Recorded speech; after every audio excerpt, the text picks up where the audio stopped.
Some of the glitter might be brushed off the edges. Greetings, Lighthead here. And oh boy, are we stepping into dangerous territory today. And Why? I hear you ask with such energetic gusto, despite obviously having already observed the thumbnail. Just say it already! Why? Because today I hunt the greatest, whitest whale of them all. And it is so very, very white, isn't it? I speak, of course, of Disney.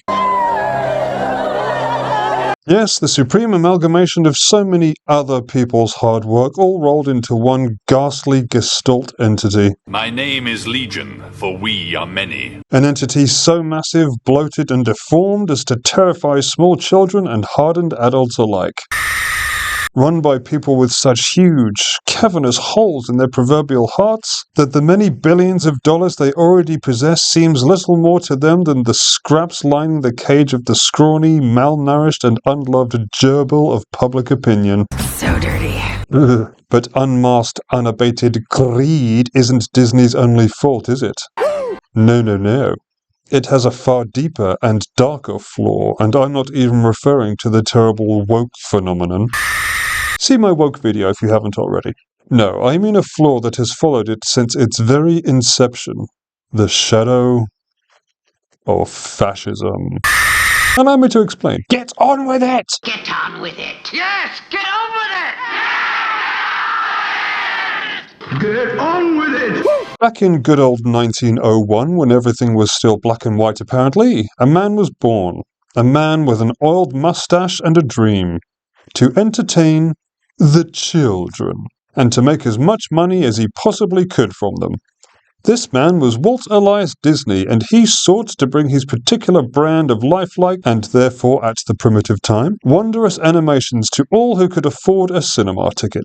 Now, one might notice certain trends in these animated pieces, and no, I'm not only referring to the painstakingly artistic hand-drawn style, but to the well.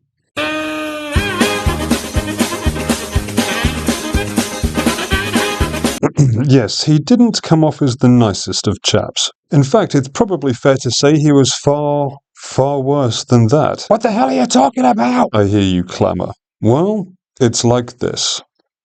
Walt Disney was, and I have to say, allegedly, here to save myself some quite considerable legal hassle. But yes, he was, according to some, a Nazi sympathizer. Oh yes. Don't believe me?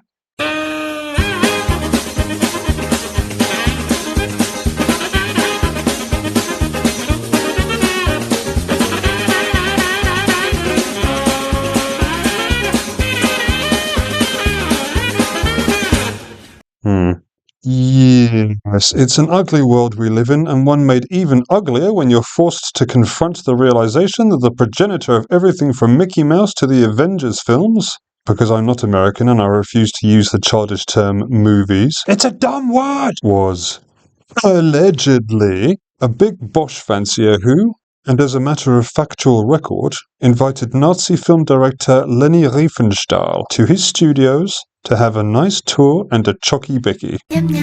This barely a month after Kristallnacht, which you may also know as the November pogrom in which Jewish families were bundled off to concentration camps and their homes and businesses burned to the ground. These are not the only suggestions that Walt was inclined to enjoy lederhosen and bratwurst. He provided plenty more examples which he was later forced to undo, such as the suspiciously Jewish-looking wolf from the Three Little Pigs scene. Brushman, I'm giving a free sample.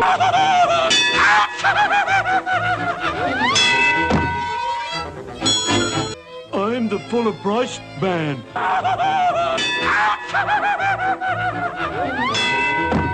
Or The Song of the South, a film so famously and overtly racist as to no longer even be allowed in syndication. The more he thrash around, the worse off he get, till he's so stuck up he can scarcely move his eyeballs. And yet, this is the name that the Disney company continue to push upon us. They've made many attempts in the past to cover up or debunk these allegations, and have consistently failed to do so. In fact, it appears as though the only thing that's having any success in burying all the noise around this sour topic is time itself. Ah yes, time. The great equalizer. Except it's not, because I won't ever let it rest.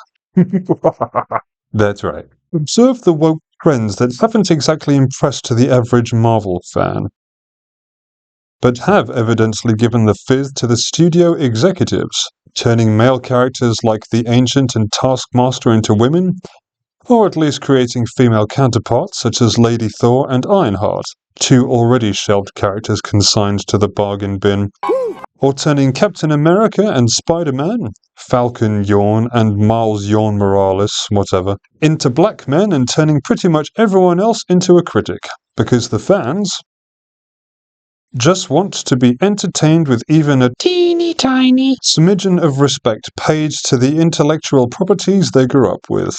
I mean, let's face it, they didn't have anyone else to interact with. Hey, it's not my fault you look like that. It's called exercise and riz. If Disney were truly content in their identity and the identity of old Walty boys' allegedly right-leaning tendencies, then surely these ridiculously pandering, socially clueless trends wouldn't even be a thing. Logically, if we're presented with an image which we know to be, shall we say, less than totally earnest, it means that there must be an element of the dishonest at the heart of that image, mustn't it? Like the MAGA fan who wanders into a liberal convention with a rainbow-coloured wig loosely flopped over his bright red baseball cap. Something is amiss here, don't you think? Now, here's the real question I wish to address. Why has Disney tried, with such verve, to cover up these accusations? Wouldn't a sensible, mature company run by level-headed individuals seek to be open and honest so that it could truly move beyond such awkwardness? It's just like my main man Joey Swole would say, You need to do better. Put an end to fascism, Joey. I don't personally believe, given the wealth of evidence, that Walt was a good man. Just look at what he did to Peter Pan. Give it a read if you haven't already. Why have Disney always been so aggressive in their business practices and sought either to assimilate or consign to history everything they come into contact with? Like the Borg. We are the Borg. Resistance is futile. Is it because he was such an earnest guy who loved the children? Or is it because he was exactly what he's suspected of being? Look at it this way. If an entertainment company, the most well-known and prolific in history, were to be known as being founded by an allegedly goose-stepping bigot, then surely its sales would fall exponentially, and far worse than they already did to themselves. Surely, especially today, the clueless libtards, and as I've stated previously, no, I'm not a conservative either because, bleh, would fall upon this topic with such venomous vitriol as to burn it from the pages of history itself. Isn't it hard to see how the Rainbow Brigade could ever allow such a business to see the light of day again? Yes! Perhaps if they were to take a break from telling us how to think and instead took a moment to scrutinize what Disney keep locked not so firmly in their closet, they might find a worthy candidate to be hoisted up before the world instead of trying to convert all of us to their actually fascist outlook. Also, yes! But until such a time may come to pass, we must continue to remember where these allegedly tainted properties come from and how their history can potentially further taint its modern incarnation. Because if the seed of fascism truly is alive anywhere within Disney, or indeed any other business or organization, then we all have an obligation to drag them kicking and screaming into the cold light of day. Otherwise, not on my watch. Like and subscribe!